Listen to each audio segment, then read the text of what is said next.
Good evening, everyone. This is your evening news recap, your nightly news podcast on all the news that I come across throughout the day, giving you my take as somebody who aspires to be a politician in the near future. Hopefully, all you guys are doing wonderful. Hopefully, all you guys are well. Today is the 10th of January, and it is Saturday. Hopefully, all you guys are having a wonderful weekend so far. And if you're watching the playoffs today, hopefully your team has won. As of me recording this, I was just watching the Panthers-Rams game, and the Panthers just scored a touchdown. Hopefully the Panthers win. No offense to Rams fans, but I like the 49ers as well. And I would much rather see them win the Super Bowl this year than the Rams. But, I'm a Browns fan at the end of the day. Outside of that, though, hopefully all you guys are doing well. Repping the Packers Jordan Love jersey because, go Packers, screw the Bears. Bears suck. Outside of that, hopefully all you guys are doing well. If you're new here, please consider subscribing. All the support would be great. We're on our way to 1,000 subscribers on YouTube by this summer. We're getting super close to 700. So drop a subscribe if you're new. Help us get to 700. That would be super cool. And if you're on Substack, please consider subscribing as well. All the support goes to me, helps me pay for the things that I need to pay for in my life. It's $8 a month, helps me pay for like my groceries, all those kinds of things. But with that being said, hopefully all you guys are having a wonderful weekend. And let's get into today's episode. Moving on into our first thing for today, the Daily New York Times calendar as we do. This one is when Nazi planes attacked 12 ships, wrecking 3, leaving 35 dead in a flare-up of sea warfare, the Chamberlain forecasts Federation. This is, of course, from January 10th of 1940. The British Prime Minister Neville Chamberlain called on other nations in Europe and perhaps of the whole world to join the growing conflict against Germany. The Times reported Chamberlain was later criticized for not doing enough earlier at the head of Germany's increasing aggression and tendered his resignation in May of 1940. He was replaced by, of course, Winston Churchill, who guided the country through World War II. It's an interesting one. It's about, the start of World War II, or not the start of World War II. Well, I guess you could say that it is a little bit about the start of World War II. And Neville Chamberlain, of course, he was the guy who led the United Kingdom at the start of World War II before Winston Churchill stepped in. And it's definitely, it's definitely an interesting day in history. That is for sure. Anyways, let's get into all the news, the real news from the modern day history, if you will. I guess that is also real news, but the first topic we have today as we move into the Trump administration today is Trump read a private note from Marco Rubio during a cabinet meeting. During a cabinet meeting recently, Trump was passed a note by Marco Rubio in an attempt to say something on the low, but it fumbled as Trump immediately read it out loud. Trump and others were at the meeting with oil executives in a push to get them to invest in Venezuela. During the meeting, Trump was mid-sentence when Rubio passed him a note. Trump said, "Marco just gave me a note," reading what it says out loud, saying, "Go back to Chevron. They want to discuss something." Trump took advice telling Chevron to go ahead and thanking Rubio, but the moment caused confusion in the room, as someone in the room would then ask, "Is there a question, Mr. President?" Trump would then defer to Rubio and would seem to go on to look out at the ballroom being built, not paying attention to the conversation. I saw this clip on TikTok today, and it's circulated for yesterday as well. But I saw this after I made the news recap yesterday. And it's very clear that Trump wasn't supposed to read that message out loud. I mean, normally when anyone is being passed a note, you don't read that message out loud, but he did anyways. I guess and he wonders why people question his mental state. The man is far too old to be in office, and he needs to be removed as soon as possible. We need to have age limits for older people in office because, with both him and Biden, it has been very clear that people of their age should not be in any form of political office as in any kind. But there's a bunch of senators, in office right now who very clearly do not need to be in that position. Like Mitch McConnell is one of them who has had a stroke a few times and is still in office and very clearly should not be. I mean, if you look at videos of him, he is very clearly not reacting, no facial expressions, just the same one the entire time, not speaking. That man should not be in office. He should be in a home. And I'm not saying that lightly. I mean that seriously. Uh, we need to have age limits for political offices in this country, as just as much as we do for younger people. We need for older people, because it gets to a point. It is very clear, the more you age and the older you get, the less okay you get, whether it's physically or mentally, and that's something that should be accounted for. Absolutely. In other news, Trump has confirmed that NATO may fall if he takes Greenland. Trump has confirmed that there's a chance NATO may fall if he takes Greenland, saying it may be a choice between the two. Trump also took the chance to say that Europe would be nothing without the United States, saying, I think we'll always get along with Europe, but I want them to shake up. If you look at NATO, Russia, I can tell you, is not at all concerned with any other country but the US.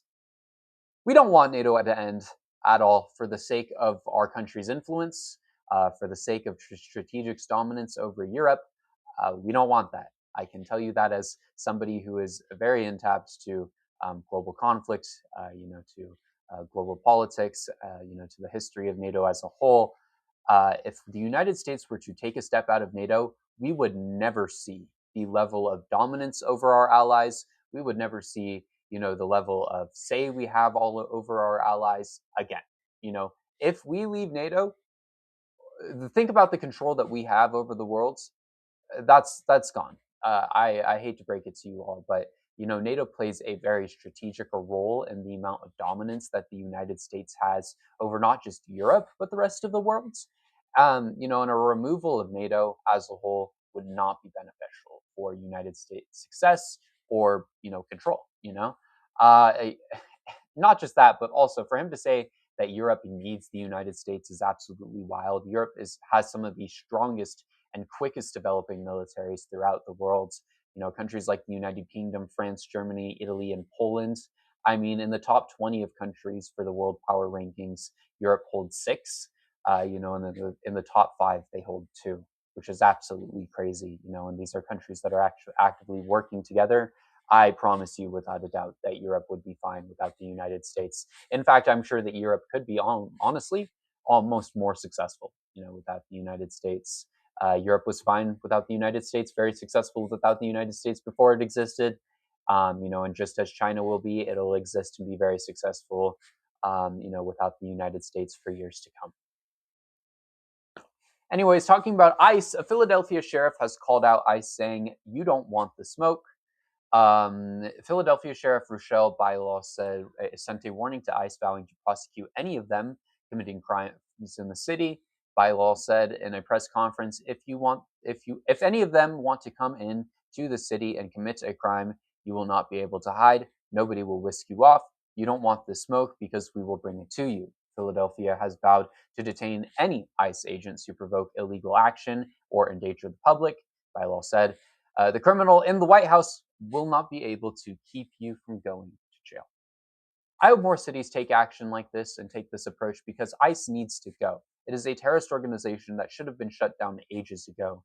I mean, they attack and torment communities regularly, they destroy families, and even at this point, they're killing our citizens without any repercussions at all, which is inexcusable.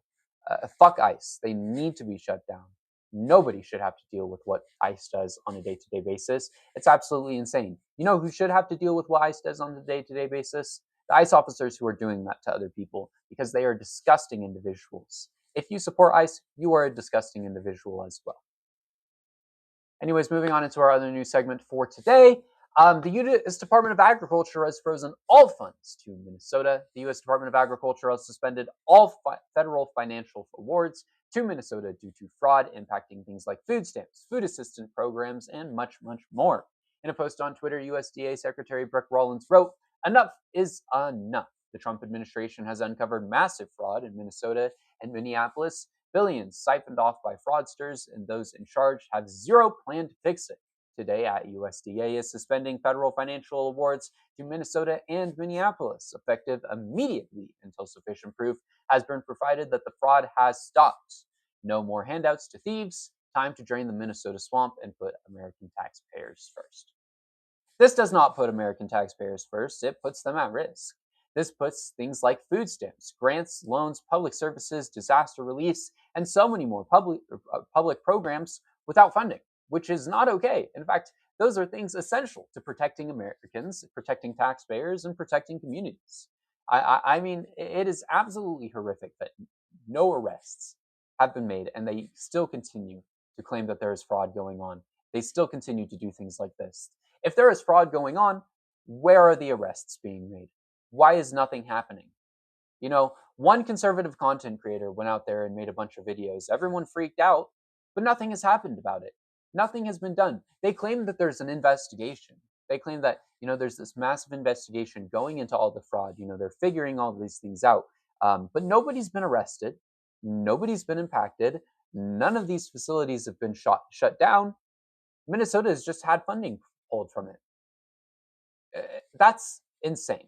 It really is. We are pulling funding for taxpayers and claiming it is being done to help them, but that's a lie and a half, all because of one content creator, which is wild. The fact that this administration has the goal to pull funding for food stamps for a state, after refusing to allow food stamps to go to people during the government shutdown is absolutely insane. But hey, it doesn't surprise me after how they treated that in the government shutdown. And I'm sure we'll see more of that going forward in the future.